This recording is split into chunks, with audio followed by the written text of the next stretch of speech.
Hello, welcome to the Self Learning Podcast by Dr. Sushma Singh. Let us start discussion on Chapter 3 Social Institutions, Continuity and Change.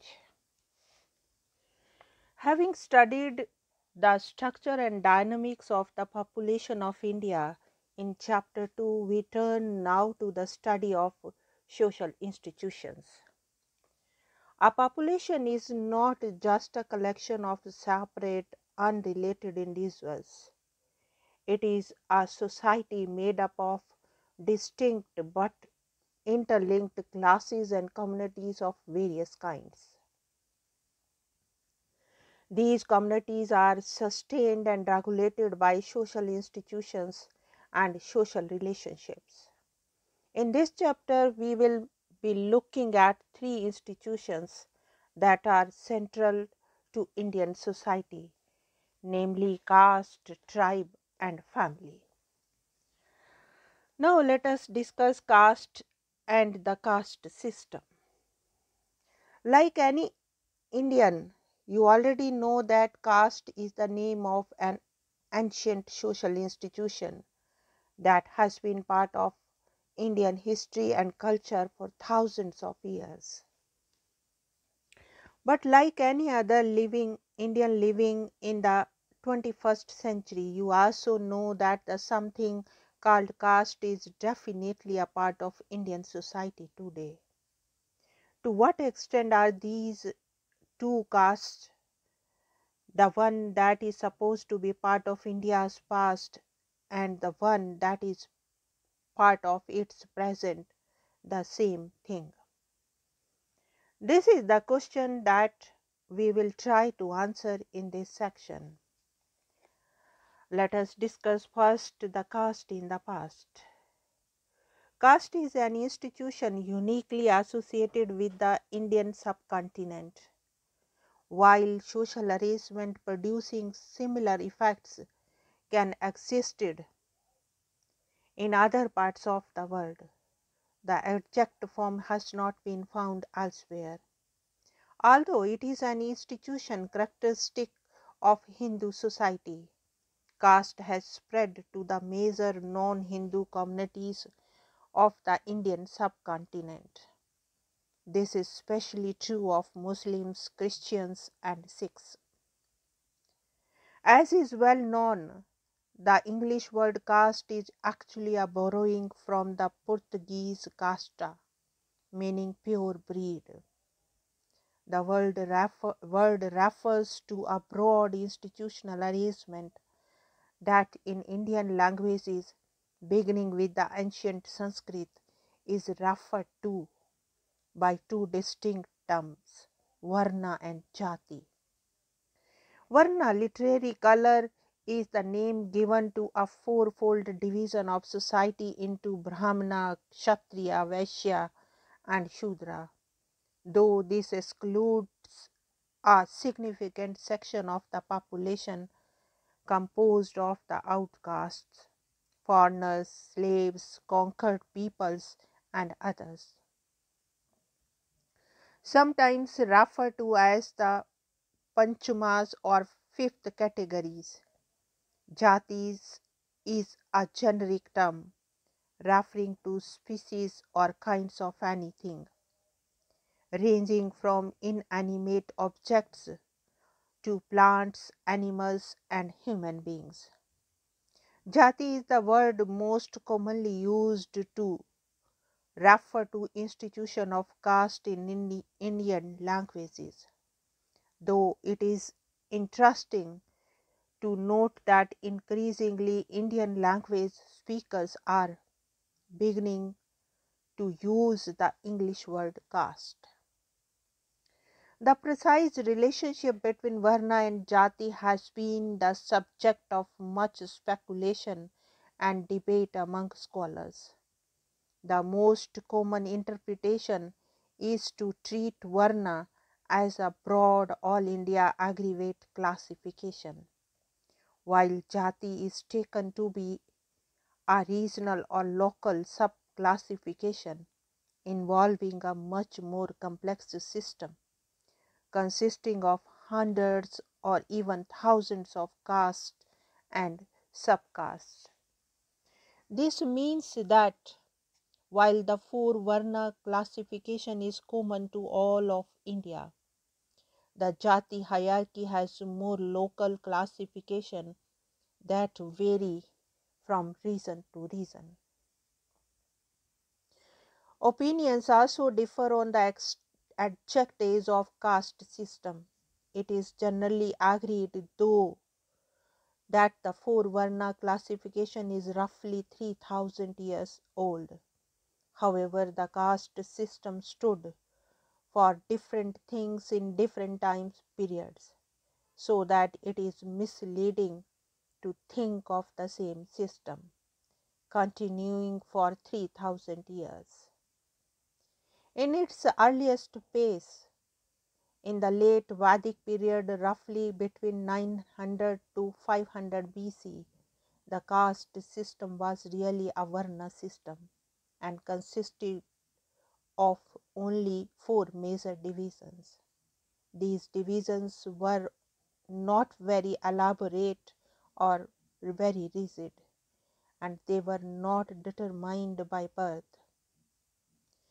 Movement across the categories seems to have been not only possible but quite common. It is only in the post-Vedic period that the caste became the rigid institution that is familiar to us from well-known definitions. The common cited defining features of caste are following. First, the caste is determined by birth. A child is born into the caste of its parents. Caste is never a matter of choice. One can never change one's caste, leave it, or choose not to join it. Although there are instances where a person may be expelled from their caste. The second, the membership in a caste involves strict rules about marriage. Caste groups are endogamous, that is, marriage is restricted to members of the group. The third, caste membership also involves rules about food and food sharing. What kinds of food may or may not be eaten is prescribed, and who one may share food with is also specified. Fourth, caste involves a system consisting of many castes arranged in a hierarchy of rank and status. In theory, every person has a caste, and every caste has a specified place in the hierarchy of all castes. While the hierarchical position of many castes, particularly in the middle ranks, may vary from region to region, there is always a hierarchy. Castes also involve subdivisions within themselves. Caste almost always has subcaste, and sometimes subcaste may also have subcastes. This is referred to as a segmental organization.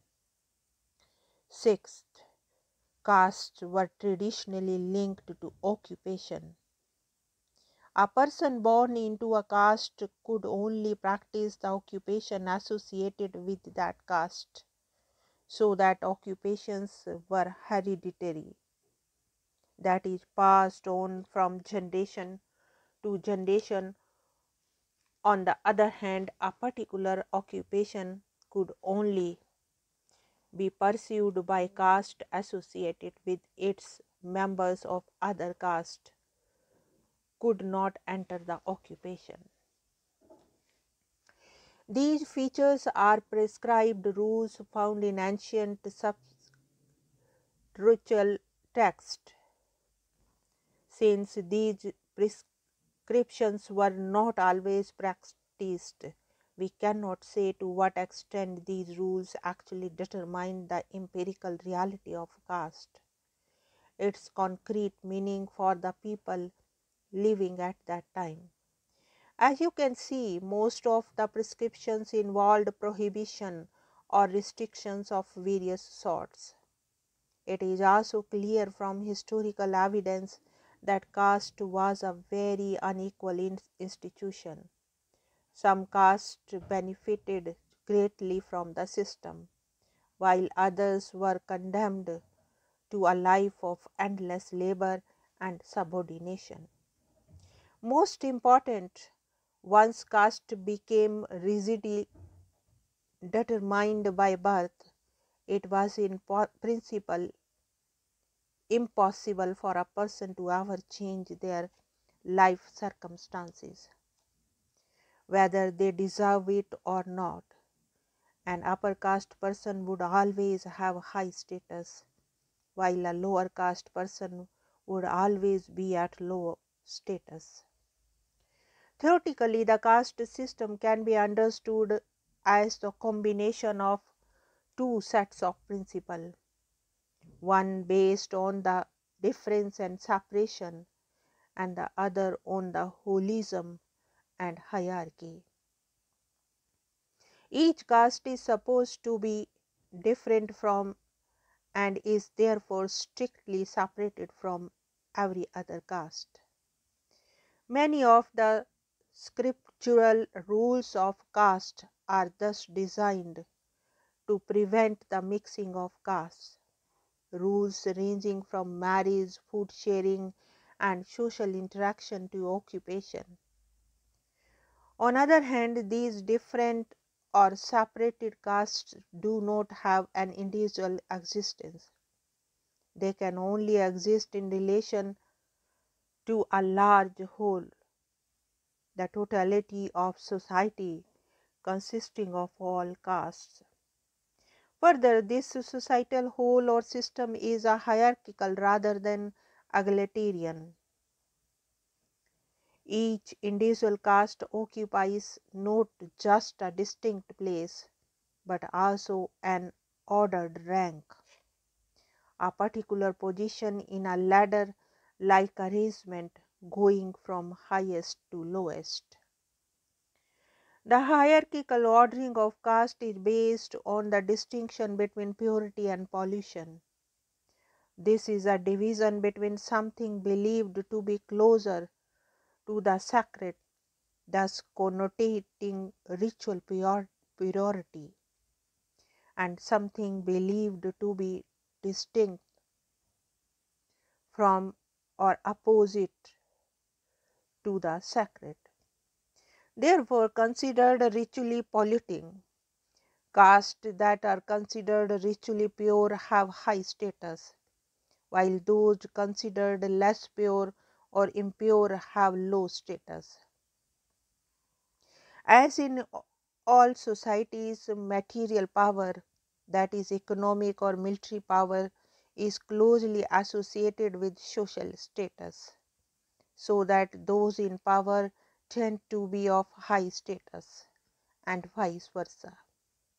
Historians believe that those who were defeated in wars were often assigned low caste status. Finally, castes are not only unequal to each other in ritual terms, they are also supposed to be complementary and non-competing groups. In other words, each caste has its own place in the system, which cannot be taken by any other caste. Since caste is also linked with occupation, the system functions as a social division of labor, except that in principle it allows no mobility. Not surprisingly, our sources of knowledge about the past, and especially the ancient past, are inadequate. It is difficult to be very certain about what things were like at that time, or the reasons why some institutions and practices came to be established.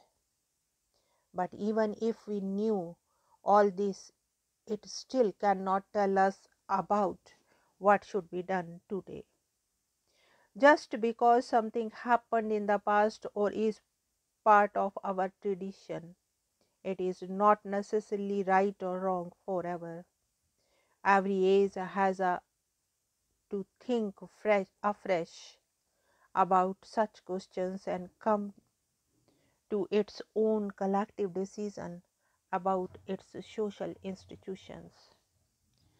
Now, let us wind up the session and thank you very much for engaging yourself with the Self Learning Podcast.